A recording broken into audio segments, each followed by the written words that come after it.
one that we all know is likely to happen.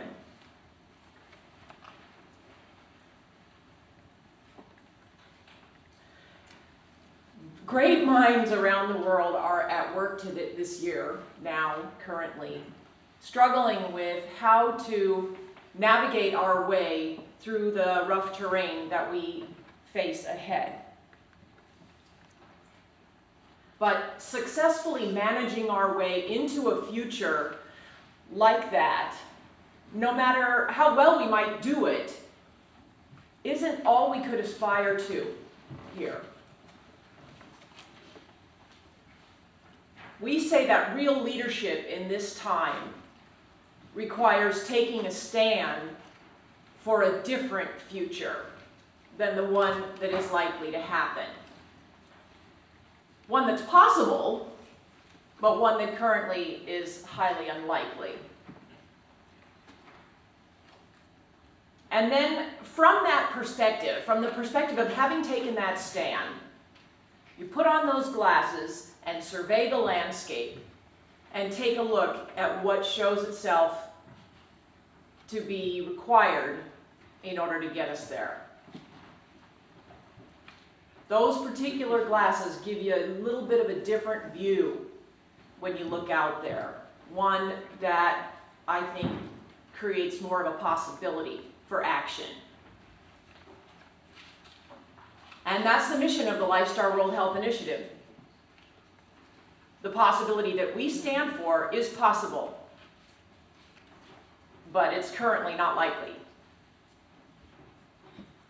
We exist to get therapies developed that restore physiological and cognitive function in already mature people, and to do that sufficiently and soon enough to effectively mitigate the economic and social tragedies that lie ahead.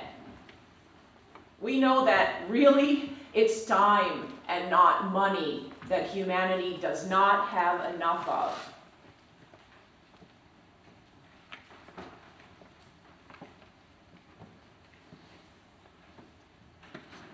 I'm particularly proud of the collaboration that we have already begun to create.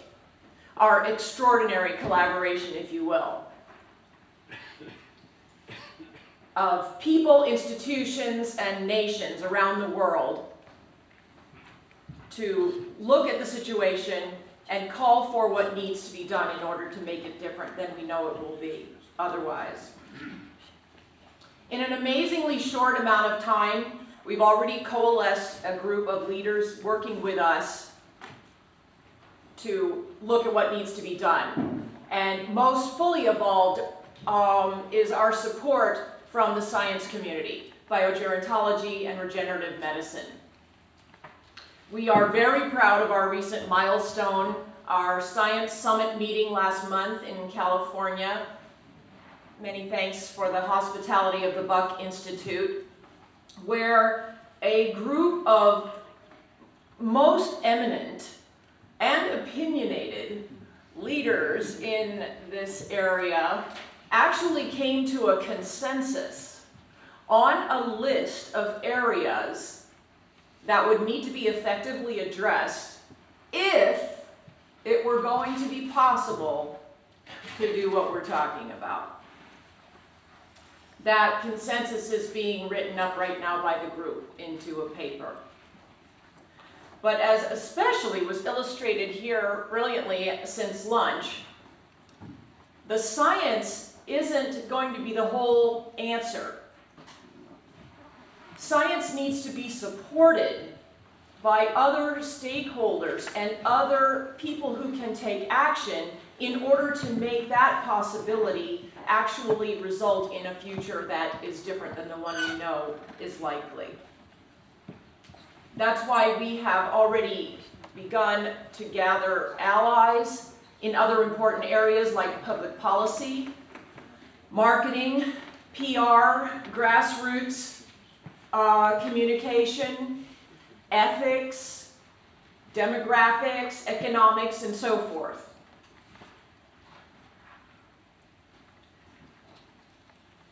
group here is much more aware than the average person of the possibility that really does exist for us to have a different ending to the human story here in about 20 years' time. I ask you to stand with us for that future. We would welcome your input, your participation, your obstacles, your considerations, your reasons why we can't do it, your things which must be addressed, and your constructive ideas. Please tell others about us that you think would be interested, and we'll be here all week.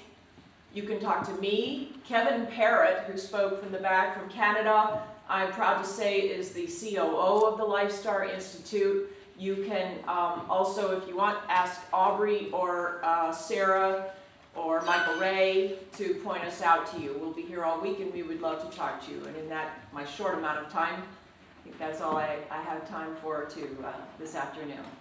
Thank you for your time.